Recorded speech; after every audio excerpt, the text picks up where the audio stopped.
अच्छा सुनो, सब्सक्राइब करते वक्त ना घंटी बजा देना ताकि जब मैं ऑनलाइन आऊँ तो तुम्हारे फोन की भी घंटी बजे। इसे समझो ना, इसे समझो ना। अगर अपनी बहन से सच्चा प्यार करते होगे तो ये शायरी को जरूर सुनना।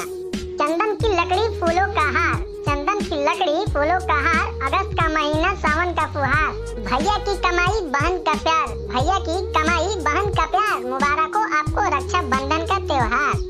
ये ना तुलती है दौलत के भार भैया। तो प्लीज वीडियो को स्किप मत करना। रक्षा बंधन का त्योहार है, रक्षा बंधन का त्योहार है, हर तरफ खुशियों का बौछार है। इसे समझो ना रेशम का तार भैया। और बांधा एक रेशम की डोरी में, और बांधा एक रेशम की डोरी में भाई बहन का प्यार है। मेरी राखी का मतलब है प्यार भैया। इस बिल्लू एसके राजपुर की तरफ से आप सभी को रक्षाबंधन की ढेर सारी शुभकामनाएं। दोस्तों वीडियो पसंद आई हो तो लाइक करो, शेयर करो और हमारे चैनल को सब्सक्राइब करो। धन्यवाद। मेरी राखी का मतलब है